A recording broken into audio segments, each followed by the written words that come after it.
Welcome to The 5 Books, where each week we talk with a Jewish author about 5 books that are near and dear to them. My name is Tali Rosenblatt-Cohen, and today I'll be talking with Sharon Kurtzman about her debut novel, The Lost Baker of Vienna, set in Vienna post-Holocaust and inspired by Sharon's family story. This was a book I always knew I would write. I have wanted to be a writer since I was 5 years old. I always knew I would write about my mother's experiences.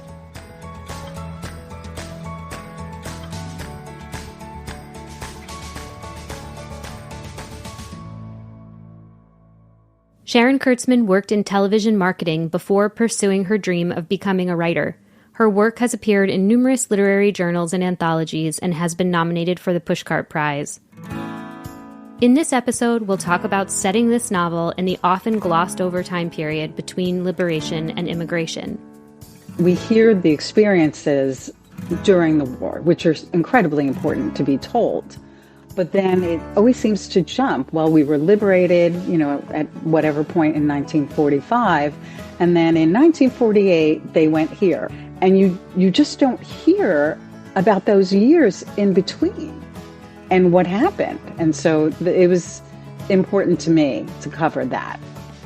And we'll hear how Judy Blume's Are You There, God? It's Me, Margaret changed Sharon's relationship with Judaism. That book, I can still see young me pulling it off the library shelf. I think it was the first book that I had read as a child that the character who's Jewish, who's discussing her relationship to religion. And I think it was the first time it occurred to me that I could decide for myself my own relationship with my Judaism. All that and more coming up next. Welcome to The 5 Books, Sharon. Thank you. I am thrilled to be here. Oh, I am so happy to have you here. First of all, congrats on publishing your debut novel. It's amazing. Thank you. This book, The Lost Baker of Vienna, is such a gripping read. I really couldn't put it down. It's got twists and suspense. It has history and really a slice of the past that we don't often see. It has so much heart. The characters really feel like family. Thank you so much for all of that. I appreciate it. Can you tell us just a little bit about the book and what inspired it?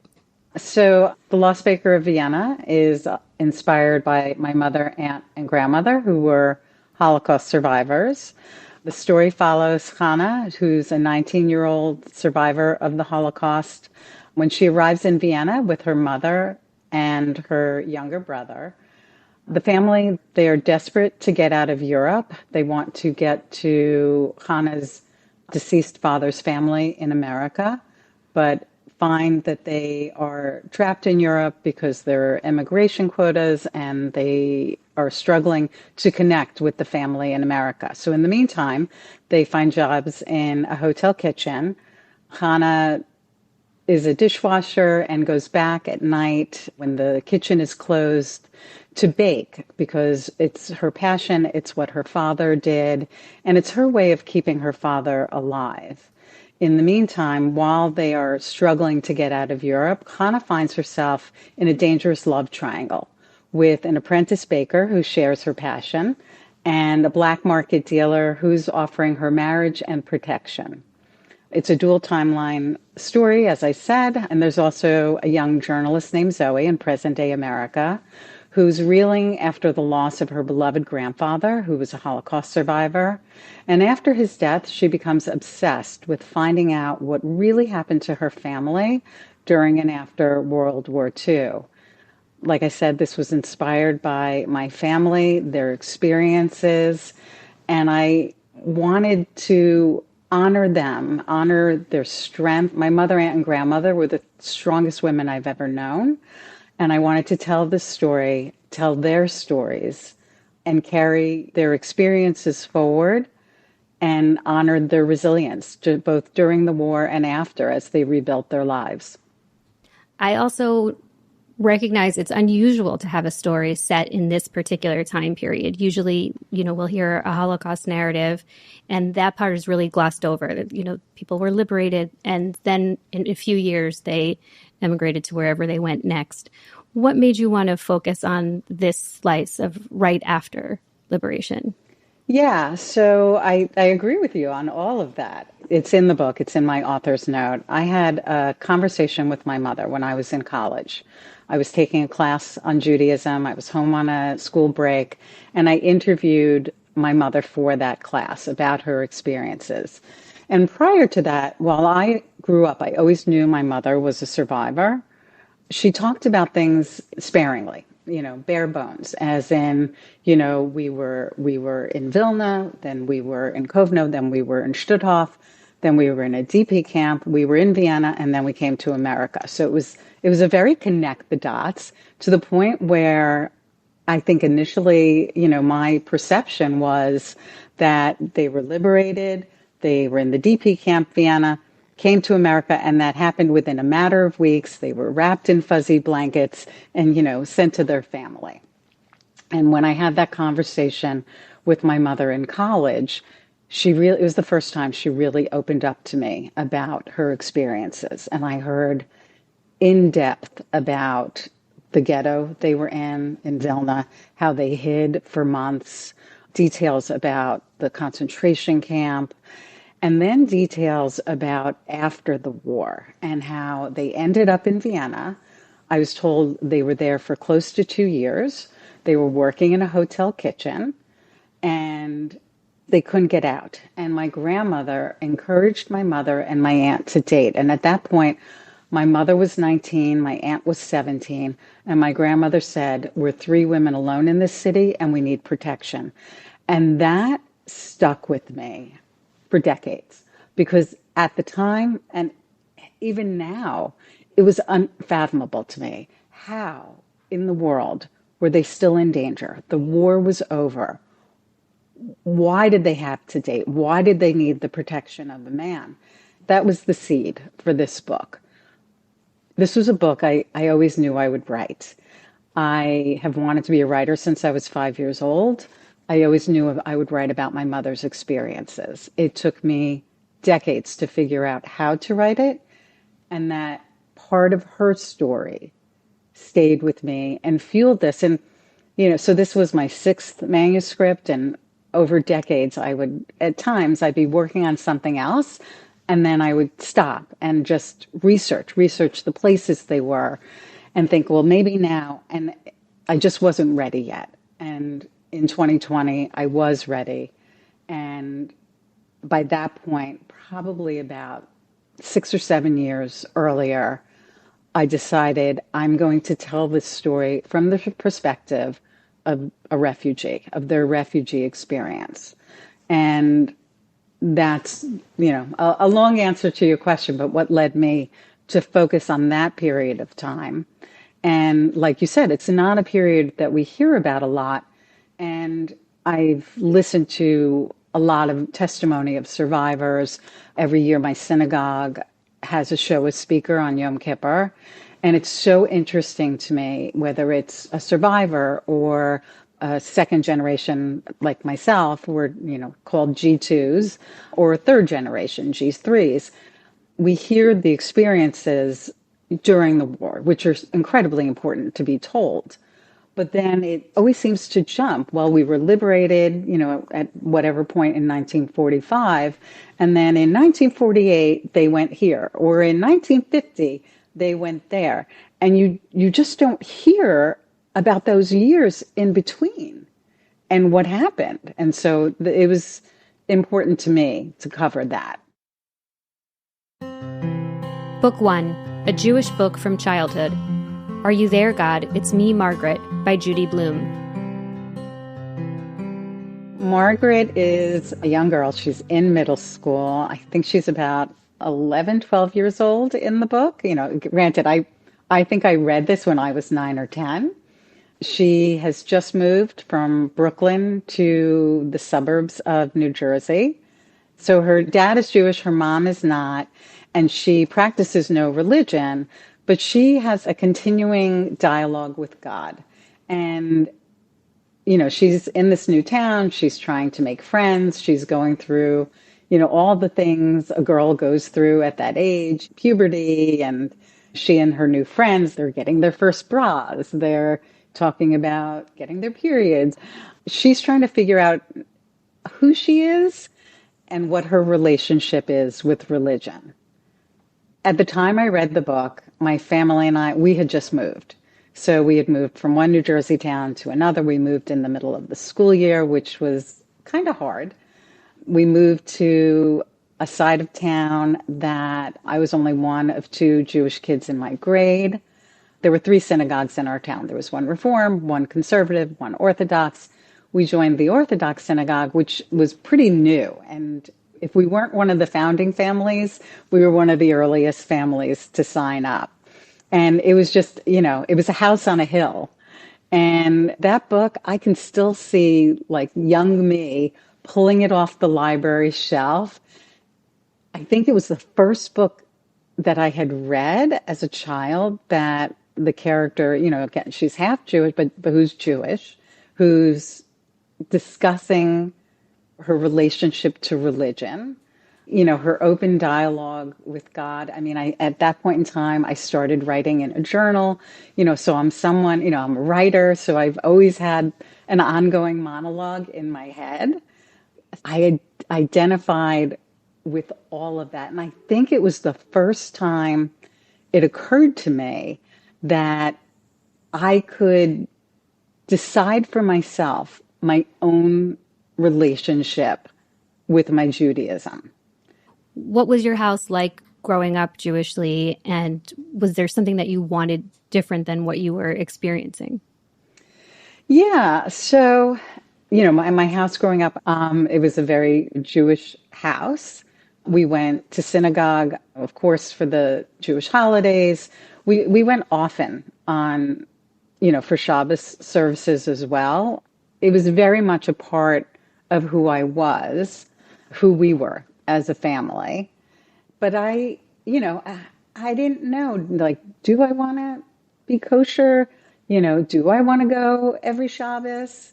I didn't know any different. Men and women sat separate, so I most often sat with my mom, but I was also younger enough that sometimes I would go sit with my dad. And with my dad, it was always a little more playful when I sat on my dad's side. Okay. So my name is Sharon. My dad and his friends had a nickname for me. They called me Sam. My dad had his tallis. He'd like the fringe.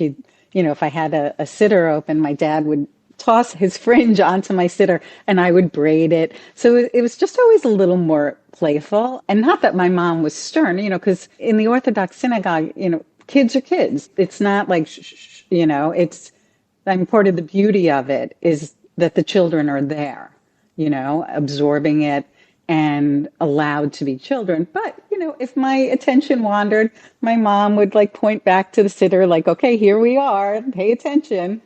So I think a little bit of that, and then as I got even a little bit older, I didn't go over to my dad's side as much. All of that and this book just opened up the fact that I could have a say. Judy Blume is famous for validating the inner lives of girls. Oh my gosh. Bravo to her. Truly. Bravo. Yeah. Are there things that you think that she gave your younger self that you carry with you as a writer or as a woman? I mean, as a writer, yes. Just trying to get to the emotional truth of the characters. As I said before, I mean, my writing journey in becoming an author, a novelist, is 25 years long across 6 finished manuscripts. There are a couple others that, false starts, or I got to a first draft. And wanting to be able to do that, wanting to be able to do what Judy Blume did for me and present a character that I could feel in my soul.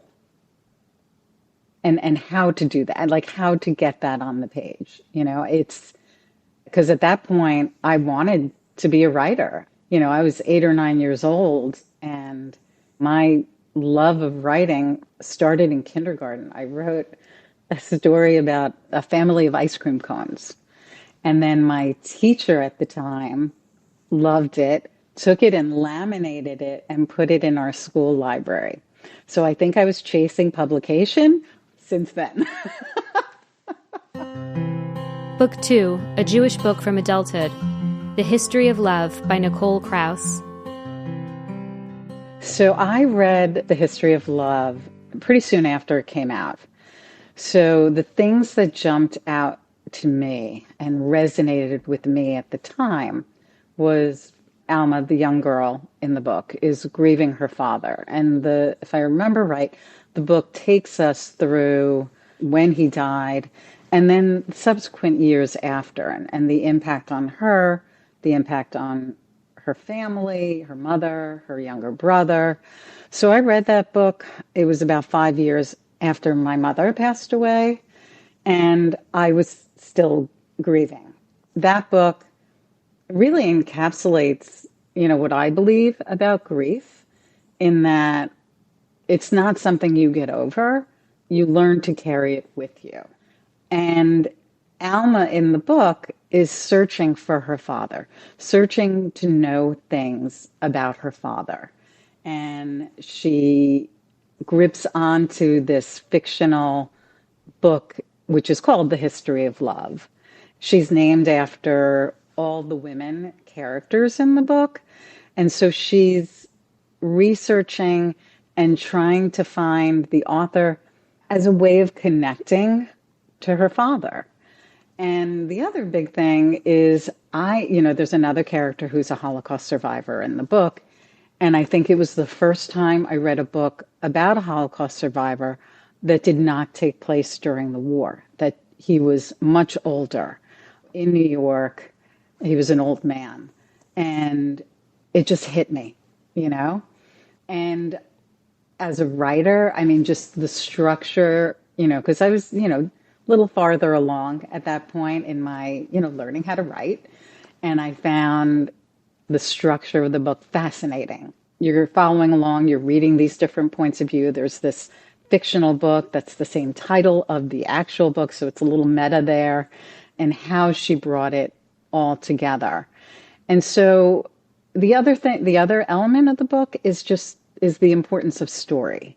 And at that point in time, I was always reminding myself of my mother's stories. It was a period of time, so my mom's sister was still alive, and sometimes she would tell me stories, or my dad would tell me stories, and they became ways for me to know my mom beyond, when she was alive. And, like I said before, there were periods of time where I would just stop, whatever book I was writing, and I would research the places my mother had been during the war. Like Alma, just trying to glean information about my mom to know her better. And you said the first time she told you her full story was when you were in college? When I was in college, yeah. And what precipitated that? What was that like? Yeah, so I had a school project. I had a paper for this class on Judaism, and I don't remember what the actual assignment was, but I was going to interview a Holocaust survivor, and it happened to be my mother. And I will never forget that day. I can recall it as if it happened yesterday. I can see it. My dad was at work. I was home on a school break. It was midday, maybe around noon.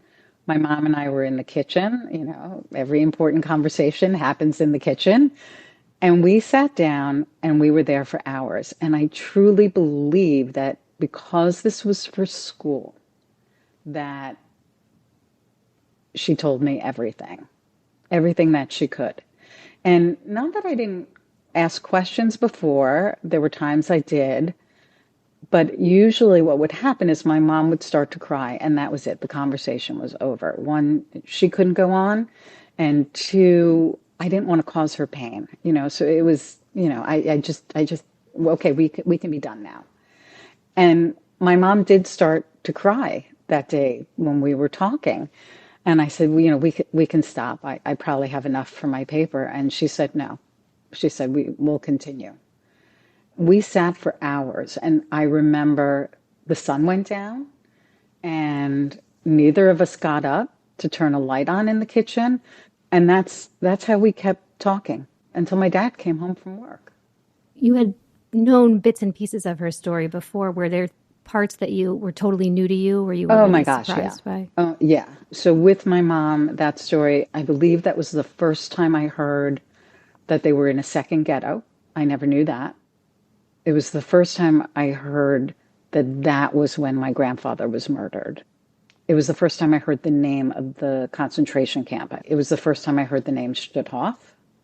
What also strikes me is just how much this idea of writing as a way to preserve memory runs through the history of love, what this project that you took on, also the idea of the connective power of literature and the limits of words and communication. And in the book, The History of Love, Leo's book is called Words for Everything, even though he says words often failed me. And the idea of how do you tell a story, words fail, how do you communicate the horror and the magnitude of what happened? And also, you're dealing with intergenerational inheritance and trauma and memory and how all those things are passed down. Did that book influence at all how you decided to tell the story of Lost Baker of Vienna? Probably on a subconscious level. Like I said, I struggled for years on how to tell the story. I even at times went back and forth just thinking, should I do it as fiction? Should I do it as nonfiction? My mom had been gone for a long time, and I felt I just couldn't do it as nonfiction. Again, that conversation with my mom was the first time I heard how long they were in Vienna, that they worked in a hotel kitchen, that my grandmother went every single day to what my mom called the consulate to try and find my grandfather's relatives.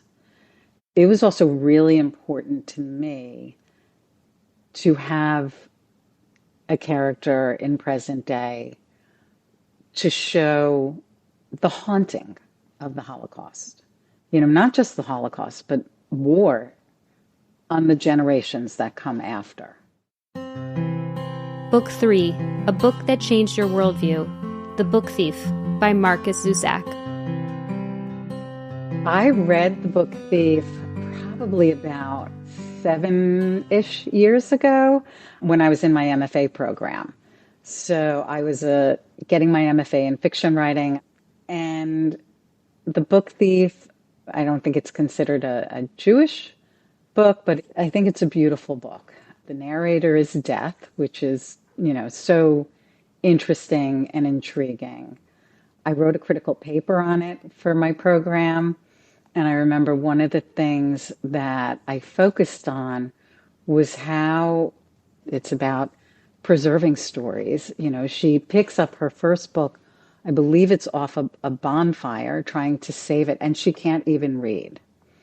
And she's, an orphan in the book, but taken in by a family, and that's Liesel, and really bonds with Papa, the father in the house, who teaches her how to read. There's a Jewish character in the book that ends up being saved, and it's about small acts of resistance that add up to big things. The book also gives human characteristics to objects in the book, which is just really beautiful. It's giving human characteristics to objects at a time when our humanity isn't being tested. Papa has his accordion, and the accordion becomes almost synonymous with him. At times, the accordion is described as breathing, as expanding, as if it has lungs. And then there's another, I believe it's after Himmel Street, which is where this family lives, where Liesel lives, where Max is hidden. And Himmel means heaven in German, which is so interesting because you have this street named for heaven and you have Death as the narrator, where, the street's been bombed. There's a department store that's bombed out, and the mannequins are described as bearing witness, unable to do anything, but still bearing witness to the atrocities that are going on and to this war. I read this, deep in my writing education, and so that really also struck me and stayed with me. It's about how the written word, how books, how stories can sustain us and can save us. Because in the end, they do. Book 4, the book you're reading now, The Correspondence by Virginia Evans. Okay, so now there is such a theme running through my books. I see. I am reading The Correspondent by Virginia Evans, and I haven't finished it yet. So it is an epistolary novel. So it's told all in letters or emails, and the main character that the book focuses on is Sybil van Antwerp, and she is 72 or 73, I think, when the book opens, and she has been an accomplished attorney, lived a full life. She has children. And in this, latter part of her life, she spends a great deal of time writing letters to all kinds of people. She writes to her family. She writes to neighbors. She writes to famous people. She writes to authors. Sometimes they write back to her. And she has no filter. She just lays it all out on the page, tells it like it is. And I just love her. I read the first letter and I'm like, I am so in. I mean, the writing is fantastic. I can't wait to get back to reading it tonight. Book 5, the author's latest book, The Lost Baker of Vienna by Sharon Kurtzman. First, I just want to clarify, when you say you had written 6 manuscripts before, were they all of the same story? Like all no. Totally different, all over the place. Okay. Okay, so but you always knew you wanted to return to telling your mother's story in some way. Yes. And I can say, even though those books, those previous manuscripts were all different, all over the place. That some were, contemporary, women's fiction. One had like a ghost story element to it. There were points in time where my mother's story would try to seep in. So I knew I was getting closer to writing the book inspired by my mom. Mm-hmm. I don't want to ruin anything or spoil anything for people who haven't read it yet, but I'd love to hear a little more about where the real life experiences and the fictionalized story converge. Yeah. So many of Chana's stories from her experiences during the war were my mother's stories, were my family's experiences. I already told you about how my grandmother had told them both, my mother and my aunt, to date because they needed protection. So that, Ruth, Chana's mother, does the same with Chana. They worked in a hotel kitchen. And so that's why I set this story in a hotel kitchen. There was, I know, through research, a rampant black market. That's where that part of the story came in. And that element of danger, the black market, the need for protection, were those stories that your mother had told you about from that period? I definitely heard about the black market. When she told me what my grandmother said, she didn't elaborate as to what the danger was. And as I researched, it all became very clear. The assaults on women were happening with such frequency. It's heartbreaking. In many ways, people dealing on the black market, one, were just trying to get by themselves, and were helping the population. There were shortages of everything. There was no coal. There was such a shortage of food. And so also one of the things my mom said to me in that conversation in college she said, we found jobs in a hotel kitchen, okay? And we got so fat. And she laughed and she just thought that was the best thing ever. And when I started digging, and I was like, how did they get so fat? Now, obviously, they had more than they had during the war in a ghetto where there was no food, in a concentration camp where they were served a thin slice of bread and watery soup made from potato peels once a day. And, Stutthof itself, as I learned in my research, was a work to death camp. And so in thinking about that, my mom's, they're working in this hotel, they're getting so fat. There's no food. There's no food in Vienna. There are food shortages. The rations that people were allowed were minuscule. So how? Who was helping them? So in that sense, I created Chef Heiss in the book as a way to explain to myself how it was possible for them to maybe have a little bit more food. You mentioned that your grandmother encouraged them to date. Did they either of them find a husband to be at that stage? So my aunt actually did get married, and my uncle came with them. So they emigrated here as four, but not my mom. And it's funny, I don't know that I ever asked my mom who she dated or if she dated. As writers, we have these what ifs, And so the what ifs that built up in my mind to write this book, to create Chana, was what if a woman given that directive didn't want to date? What if she wanted something different in her life, loved her family, cared about her family? I mean, their love for each other was unbreakable, what if she wanted something else? And that led to this book. Yeah, I mean, that question is central to the plot in that the person that Chana is dating is someone who can offer protection to the family and perhaps even offer them a way to get to America faster. Right. And so there's so much tension for Chana between that sense of duty and what she owes to her mother after all that she's suffered. And you see that as such a strong theme of that feeling of what she owes her mother. Right. And I just wondered about the personal resonance there for you of that tension. Yeah. What she wants. That's such a great question. And what's coming to mind for me is my mother and myself. When I had that conversation with my mom in college, she said to me, I tell you these stories so the world remembers. And she knew I was going to write this paper.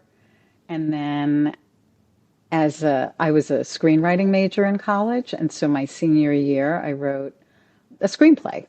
I recently, maybe a couple months ago, somehow, I had looked for it before, but I dug it out of the attic. And it is about a mother and a daughter. The daughter is a teenager. The mother is a Holocaust survivor.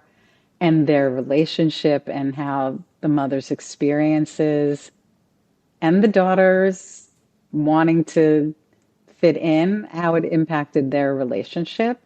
I remember giving it to her to read, and she loved it. And so, I say this in my author's note, and I think it's okay for me to say here too.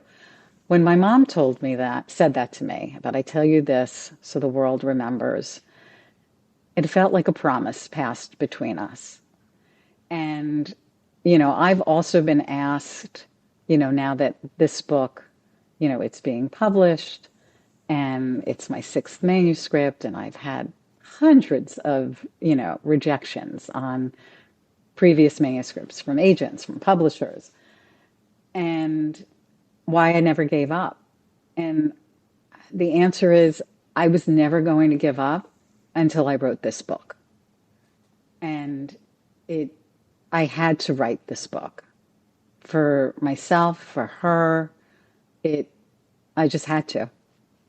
And so, going back to what you asked, one of the themes in the book is, Chana and what does she owe her mother?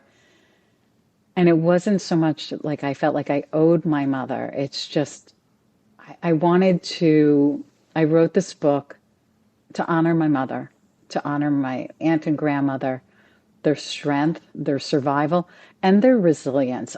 I'm in awe of the three of them and in how they went through what they went through, survived heinous places. I mean, my research just sadly brought to life how awful all three of those places were that they were during the war. And yet they went on to build their lives, to build new lives, to love, to get married, to work, to have children. It's inspiring. I think that the theme through all of the books that you talked about and through your book is really just the importance of words and power of stories and carrying on a legacy. So thank you for sharing this with us. I think we got to explore the heart of your book. And I think the other piece that maybe people wouldn't realize necessarily is the suspense element. And there's kind of a central mystery at the core, which is why we didn't want to give away too many spoilers, but it makes it such a compelling read beyond just caring so much about these characters. So thank you so much for sharing it with us. And thank you so much. Thank you so much for these wonderful questions.